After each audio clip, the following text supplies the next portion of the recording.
America के पूर्व राष्ट्रपति बिल क्लिंटन जब भारत आए थे तो ताजमहल को देखने के बाद उन्होंने कहा था, आज मुझे एहसास हुआ इस दुनिया में दो ही तरह के लोग हैं, एक वो जिन्होंने ताज देखा है, दूसरे वो जिन्होंने ताज नहीं देखा। होंगी इस दुनिया में एक से बढ़कर एक खूबसूरत इमारतें, लेकिन ताज जैसी कोई नहीं, क्योंकि इसकी बुनियाद में एक बादशाह ने अपना दिल रखा है।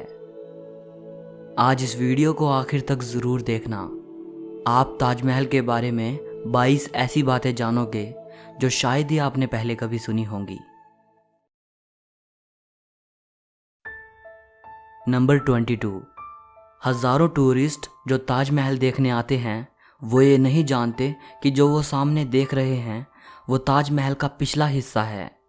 दरअसल जो शाही दरवाज़ा है वो नदी के किनारे दूसरी तरफ है।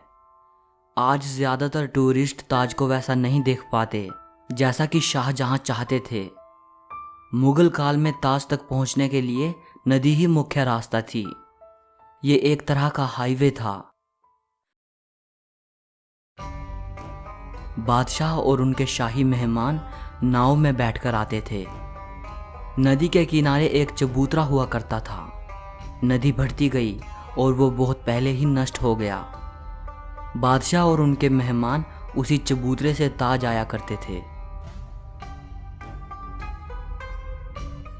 नंबर 21। ये कहा जाता रहा है कि शाहजहां ने ताजमहल बनाने वाले मजदूरों के हाथ कटवा दिए थे, लेकिन ये बात एक अफवाह जैसी लगती है, क्योंकि इस बात का कोई प्रमाण मौजूद नहीं है। बहुत से इतिहासकारों का मानना है कि शाहजहां ने मजदूरों और कारीगरों को जिंदगी भर की पगार देकर उनसे एक करारनामा लिखवाया था कि वो ऐसी कोई दूसरी इमारत नहीं बनाएंगे। नंबर 20। ताजमहल की जो 4 मीनारें हैं ये बिल्कुल सीधी नहीं खड़ी हैं, बल्कि चारों बाहर की ओर हल्की झुकी हुई हैं, और इन्हें ऐसा ही बनाया गया था ताकि भूकंप जैसी आपदा आने पर अगर ये गिरे भी तो बाहर की ओर गिरें और मुख्य मकबरे को कोई नुकसान ना पहुंचे। नंबर 19। कुतुब मीनार भारत की सबसे ऊंची मीनार है, लेकिन शायद आपको जानकर हैरानी हो, ताजमहल की ऊंचाई कुतुब मीनार से भी ज़्यादा है। ताजमहल 73 मीटर ऊंचा है, जबकि कुतुब मीनार की ऊंचाई 72.5 मीटर है। नंबर 18। दुनिया में जितनी भी ऐतिहासिक इमारतें मौजूद हैं उनमें से सबसे सुंदर कैलीग्राफी ताज पर हुई है।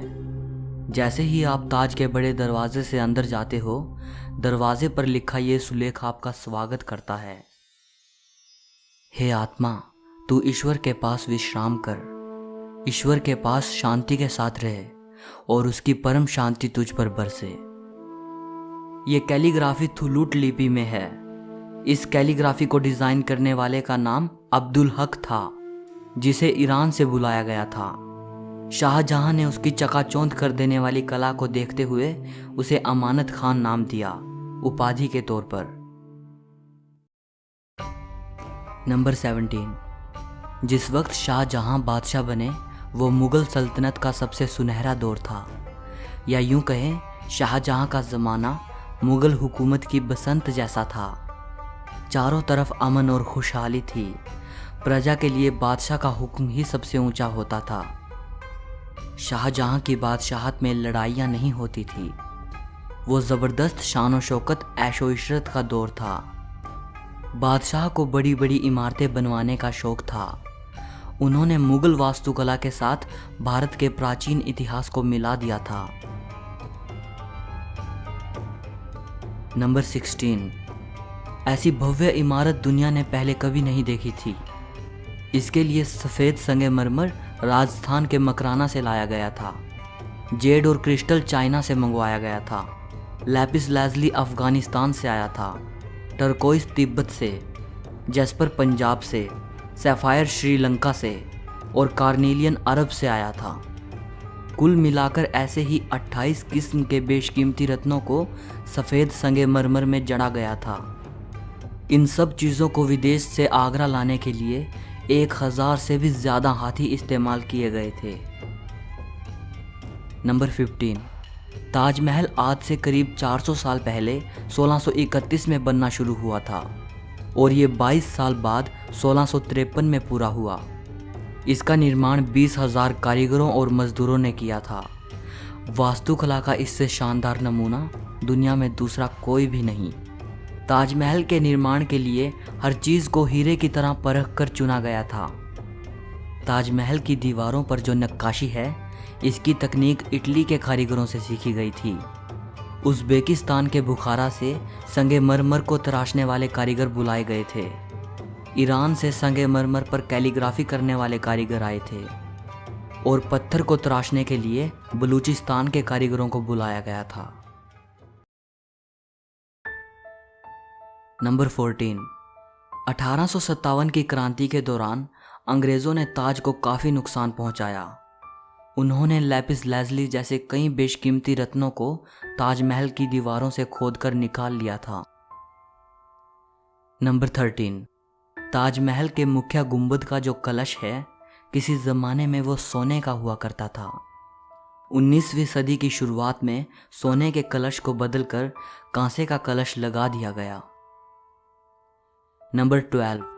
दावे के साथ नहीं कहा जा सकता कि ताजमहल को किसने डिज़ाइन किया था, लेकिन यह कहा जाता है कि 37 लोगों की एक टीम ने मिलकर ताजमहल का नक्शा तैयार किया था।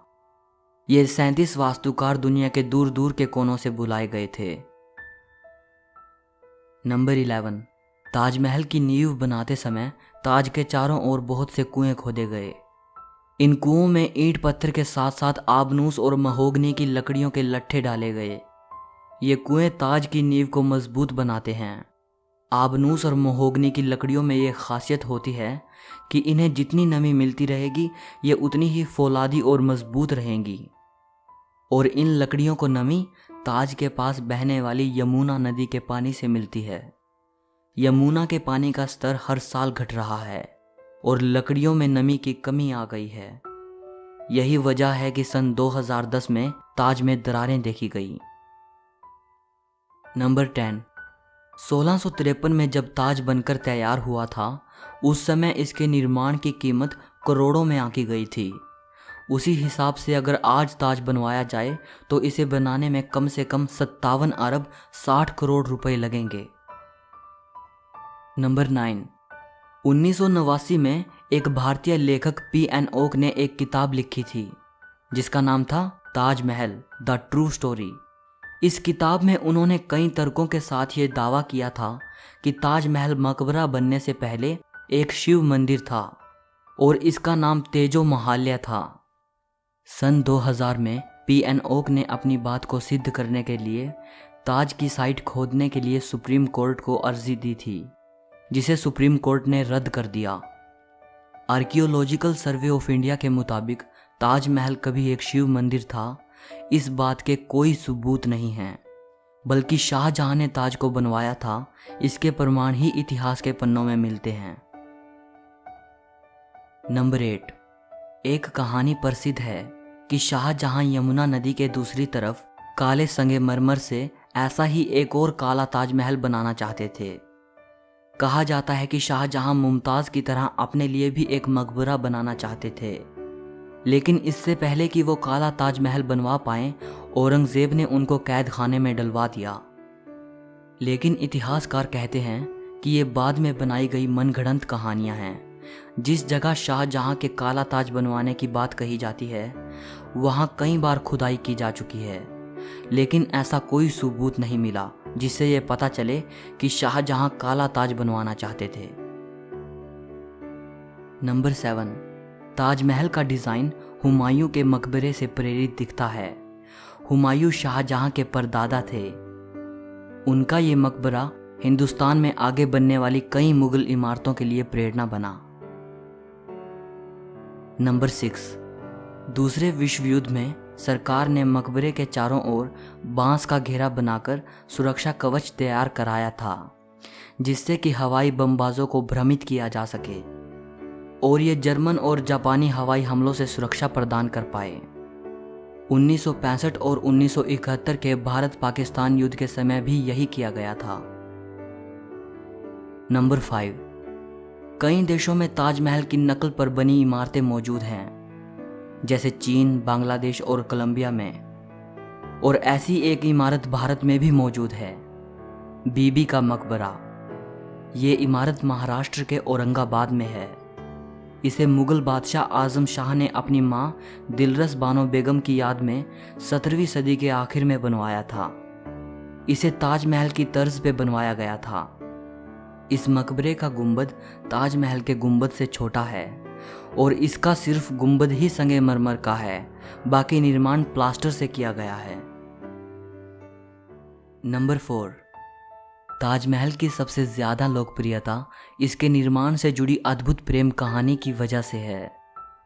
बादशाह शाहजहां ने अपनी बेगम मुमताज़ महल की याद में इस इमारत को बनवाया था। मुमताज़ का असली नाम अर्जुमंद बानो बेगम था। शाहजहां ने उन्हें मुमताज़ महल नाम दिया, यानी महल का सबसे अनमोल रत्न।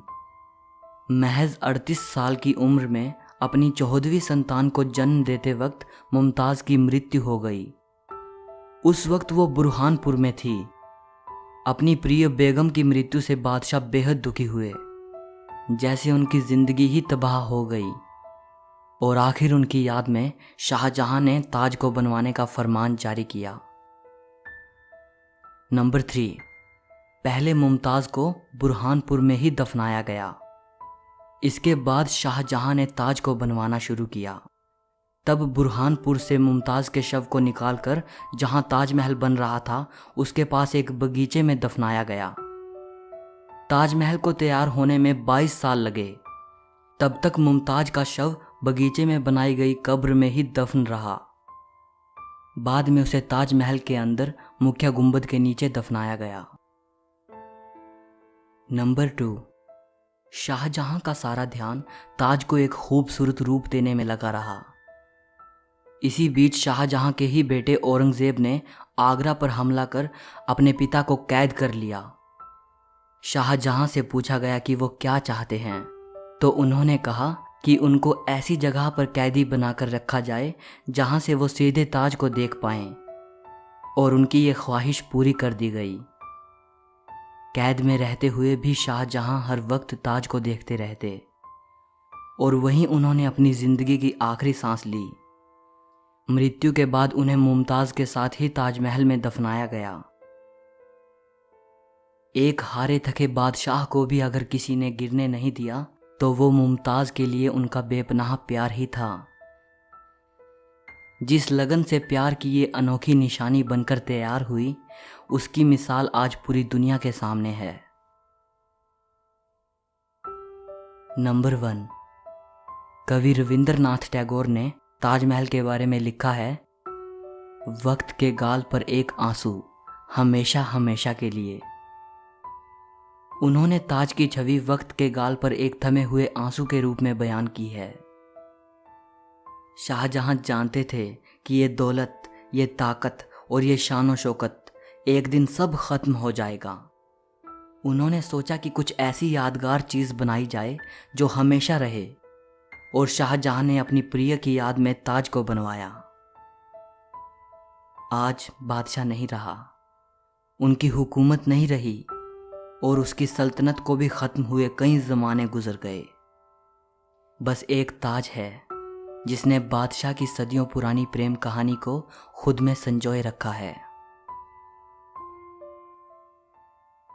प्रकृति की गोद में चांद सी जगमगाती ये भव्य इमारत सदियों से दो प्रेमियों के प्यार की अमर कहानी सुनाती आई है और सदियों तक सुनाती रहेगी। सो इस वीडियो के लिए इतना ही। अगर आपको ये वीडियो पसंद आई हो तो लाइक और शेयर ज़रूर करना। ताजमहल के बारे में या इस वीडियो के बारे में आपकी जो भी राय हो कमेंट में बताइएगा। और अगर आप हिस्ट्री और फिलॉसफी से जुड़ी ऐसी ही अमेजिंग वीडियोस देखना चाहते हो तो चैनल को सब्सक्राइब करके घंटी को दबा देना।